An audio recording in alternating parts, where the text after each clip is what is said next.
प्रश्न करते हैं बेटा,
कहने लगे हैं भैया रो मत भैया, किसी और ने नहीं, मौसी ने हमें मारा। रोई रोई कहीं धुरत महाराज मात मौसी ने मारो है। रोई रोई कहीं धुरत महाराज हमें मौसी ने मारो है।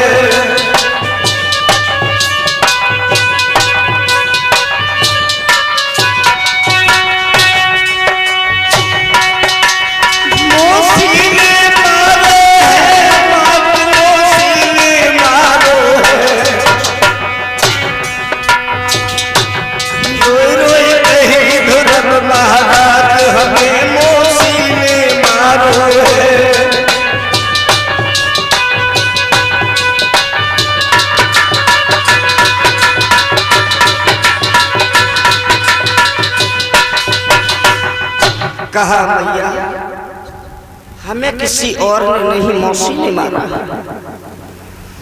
माँ बेटा दोनों रोते बिलखते अपने घर की ओर लौट गए। ना तो उस दिन मैया ने भोजन किया है, न ध्रुव ने भोजन किया। दुख में दोनों ही भूखे सो गए।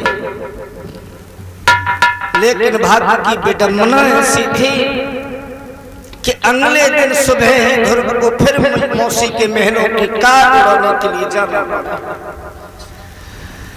ध्रुव जब सुरची के महलों के काट उड़ाने के लिए मैया के साथ में गए,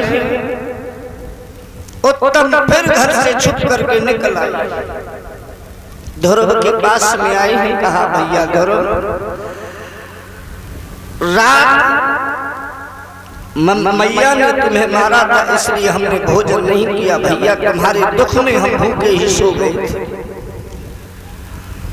भैया आज हम मैया के महल के दरवाजे पे खेलने के लिए नहीं जाएंगे क्योंकि मैया तुम्हें मारती हैं। आज हम पिताश्री की सभा में खेलने के लिए चलेंगे। भैया पिताश्री का हृदय बहुत विशाल है, वो तुम्हें नहीं मारेंगे। ध्रुव कहने लगे हैं भैया उत्तम, अगर मैया की तरह से पिता ने भी हमें मारा तो कल तो हम माँ बेटा दोनों भूखे सो गए थे, आज भी भूखे सो जाएंगे। उत्तम कहने लगे हैं भैया आप हमारे साथ चल के देखिए, पिताश्री का हृदय बहुत विशाल है। मैया से आज्ञा लेकर के ध्रुव उत्तम के साथ पिता की सभा में जब बैठने के लिए गए, गांव के लोगों के बीच से होते हुए उत्तम पिता की गोद में जाकर के बैठे। ध्रुव की इतनी हिम्मत न हुई कि राजगद्दी के सामने जाकर के खड़े हो जाते। गरीबी में हिम्मत साथ नहीं देती है। ध्रुव जो गांव के लोग बैठे हुए थे उनके पीछे धूल में जाकर के बैठ गए। महाराज उत्तानपाद ने उत्तम से प्रश्न किया है, आज सभा में अकेले आए हो, साथ में कोई नहीं है? उत्तम कहने लगे हैं, पिताश्री आज बड़े भैया ध्रुव हमारे साथ में आए। कहा ध्रुव? फिर ध्रुव है कहाँ? कहा वो गांव के लोगों के पीछे धूल में बैठे हैं, वो बड़े भैया ध्रुव ही बैठे हैं। महाराज उत्तानपाद के कलेजे के खंड खंड उड़ गए। सोचने लगे हैं, जिस पुत्र को देखने के लिए, जिस बच्चे के चेहरे को देखने के लिए हम रातों रात की नींद को हराम कर चुके थे, सारी सारी रात जिस पुत्र के लिए हम रोया करते थे, आज मेरा पुत्र इस सुरजी के कारण हमसे कितना दूर हो गया। महाराज राजगद्दी छोड़ करके ध्रुव की ओर बढ़े। ध्रुव समझ गए हैं कि जिस तरह से मौसी ने मारा था, आज पिताश्री भी हमें मारेंगे। पहले ही हाथ जोड़ लिए, कहा पिताश्री मैं नहीं आ रहा था आपकी सभा में बैठने के लिए, लेकिन ये उत्तम भैया नहीं माने, हमें साथ में ले आए। हमें मालूम है पिताश्री मैं गरीब माँ का बच्चा हूँ और मेरे सभा में आने से पिताश्री आपके सम्मान को ठेस पहुंची है। पिताश्री कल हमें मौसी ने मारा था तो मैया भूखी सो गई थी, आज अगर आप भी हमें मारोगे तो मैया आज भी भूखी सो जाएगी। पिताश्री आज के बाद मैं तुम्हारी सभा में बैठने के लिए जीवन में आऊंगा ही नहीं, लेकिन पिताश्री हमें मारना मत। भक्तों, उत्तानपाद महाराज ने पुत्र को सीने से लगा दिया। कहा जाकर के अपनी मैया से प्रश्न करना कि तुम्हारी माँ को मैंने सारी रात तोता की तरह से पढ़ाया था कि मेरा दूसरा विवाह मत करवाओ, लेकिन तुम्हारी मैया ने पुत्र एक भी नहीं माना, मेरा दूसरा विवाह करा दिया। मेरे दूसरे विवाह के कारण पुत्र आज तुम्हारी ये दुर्गति हो गई। जिस पुत्र को मेरी गोद में बैठना चाहिए वो पुत्र गांव के लोगों के पीछे धूल में बैठा है। जिस लोग पुत्र को गद्दी के नीचे बैठना चाहिए वो पुत्र आज मेरी गोद में बैठा है। बेटा केवल ये तुम्हारी मैया का दोष है, मेरा कोई दोष नहीं।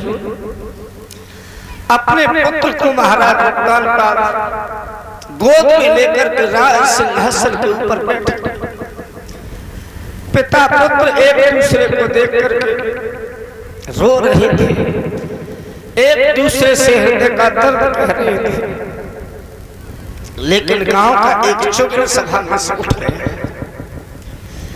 सुरजी से जाकर के कहा कि सुरजी तेरा पुत्र राज सिंहासन के नीचे खड़ा है, उस सुनीता का बच्चा महाराज की गोद में बैठा है।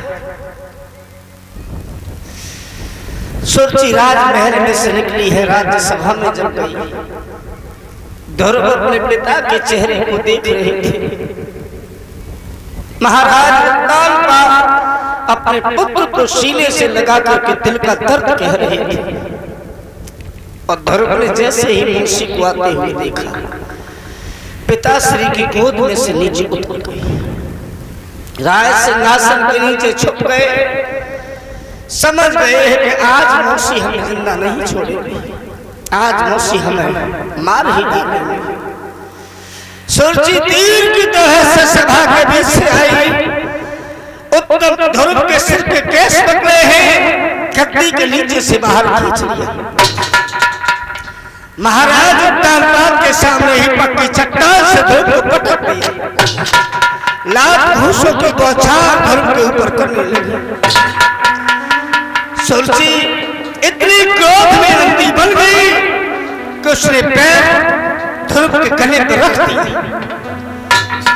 ध्रुव ने हाथ जोड़ करके कहा, मौसी अब क्या मार ही डालोगे? तुम्हारी सेवा के लिए सैकड़ों दास दासियां लगी रहती हैं, मेरी बूढ़ी माँ का कोई सहारा नहीं है मौसी, हम हम समझते हैं मौसी आप हमें क्यों मार रही है। मौसी आज के बाद में तुम्हारी सभा में कभी बैठ नहीं होगा। आज मौसी हमें जान बख्श दो, मारो मत मौसी। मेरी मैया की सेवा करने वाला कोई नहीं, लेकिन बुढ़ापे की शादी की ये दुर्दशा होती है। महाराज भी नहीं कह पाएंगे अगर उत्तम मेरा खून है तो ये ध्रुव भी तो मेरा खून है। इतनी हिम्मत नहीं हुई। सुरती महाराज की ओर देखी, कहने लगी है महाराज थोड़ी शर्म आनी चाहिए तुम्हें।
कहा ध्रुव, जिस गद्दी पर बैठने की चेष्टा कर रहे हो वो बुद्धि तुम्हारी किस्मत में नहीं है।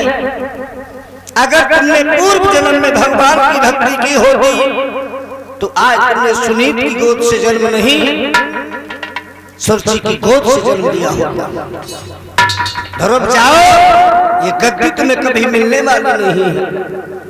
ध्रुव ने कहा मौसी बस हम यही तो चाहते हैं, आप हमें यहाँ से जाने। मौसी अगर अब हम ध्रुव हैं तो तुम्हें ध्रुव बन करके दिखाएंगे। इस गद्दी पर बैठने के लिए मौसी में उसी दिन आऊंगा जिस दिन अपनी किस्मत को इस गद्दी के योग्य बना करके लाऊंगा। जाने दो मौसी बस। ध्रुव रोते बिलखते मैया के पास में आए।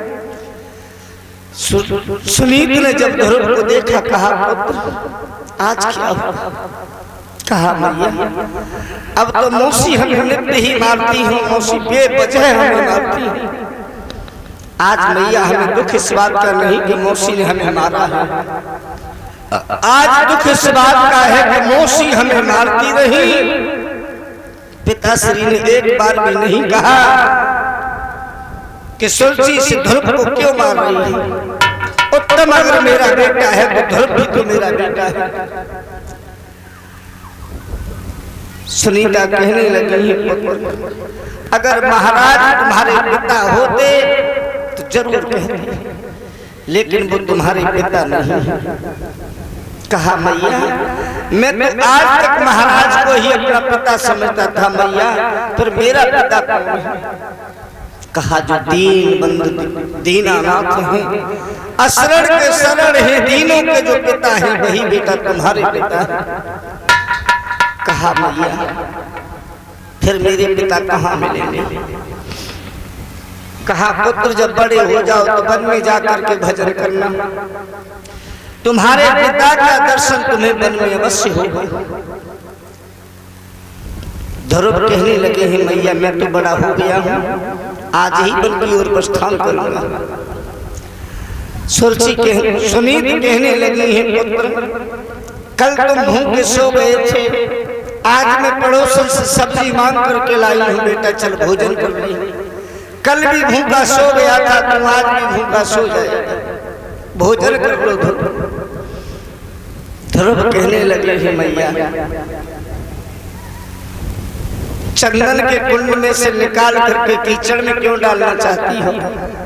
ब्रह्म ज्ञान का उपदेश दे दिया अब ये मोह पे झटका क्यों लगा रही है मैया? अब हम रुकने वाले नहीं हैं, मैं बन जाऊंगा माँ, भगवान की भक्ति करूंगा, दर्शन करके ही लौटूंगा। समझ गई नहीं मैया सुनीत के धरो बहुत हटीले हैं, ये मानेंगे नहीं। कहा पुत्र अगर तुमने संकल्प ही कर लिया है तो जाओ मेरे लाल, अब हम तुम्हें रोकेंगे नहीं। जाना चाहती हो तो जाओ बेटे।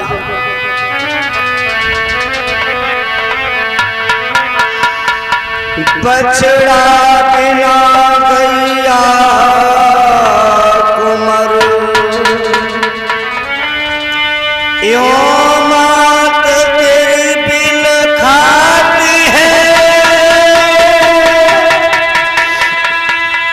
गोदी से जाको सुत चले का बच सकती वो मौत है।